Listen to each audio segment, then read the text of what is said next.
सांडलं झोक्यावरनं सांडलं खाली बघ. त्याला सांगतो मला काय व्हिडिओ शेवटपर्यंत बघा. त्यासाठी आपल्याला फॉलो करून घ्या. जय शिवराय मित्रांनो, आज निघालेलो आपण मित्र आहे घरी, कारण त्या घरी होता आज कार्यक्रम. तिथनं जाताना लागलेला हा पूल. ह्या पुलाचं नाव काय कमेंट मध्ये नक्की सांगा बघा. तिथनं थोडा आम्ही पुढे गेलो, डायरेक्ट पोचलेलो मित्र आहे घरी. तिथं मित्राची गाठ भेट घेतली. मित्राच्या घरी थोड्या वेळ बसलो. तिथनं आपल्याला जायचं डायरेक्ट फोटो सेशन करायला. तिथनं आपण डायरेक्ट निघालेलो फोटो सेशनच्या लोकेशनवर. तिथं जाऊन आम्ही पोहोचलेलो लोकेशनवर. तेवढ्यात आपली मित्र कंपनी पण सगळी आली लोकेशनला. मित्रांनो, ही लोकेशन कुठला आहे कमेंट मध्ये नक्की सांगा बरं का. तुम्ही ही याच्या आधी लोकेशन बघितलं नाही कमेंट मध्ये नक्की सांगा बरं का. तिथं आपलं फोटो सेशन तर एकच नंबर झालता. तिथनं आपल्याला जायचं माघारी जाताना तुम्हाला म्हणलेलं बघा आपला मित्र सांडलेला डोक्यावर.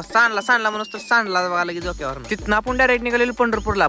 जाताना आपली मित्र कंपनी गाठ पडली. त्यांची गाठ भेट घेतली. जाताना आपल्याला हॅशटॅग एडिटर टॉपची गाठ पडले बघा. एडिटर कर 17 प्रो मॅक्स आहे बरं का. हा टॉपचा विषय. तिथनं पोचलो डायरेक्ट पंढरपूर मध्ये. आपल्याला घ्यायचं नवीन सिम कार्ड वाला भैया काय म्हणलं, सकाळी तू पावडर लावली नाही चार स्कॅन नाही म्हणलं. लावली सकाळी म्हणलं. ऊन पडलेलं त्यामुळे झालं असेल म्हणलं तसं. बरं म्हणलं. सिम कार्ड घेऊन निघालो डायरेक्ट घराकडे. आजच्या ब्लॉगचं तर शेवट आपण भेटू पुढच्या ब्लॉग मध्ये. आपल्या आयडीला अजून फॉलो केलं तर लवकरात लवकर फॉलो करून घ्या.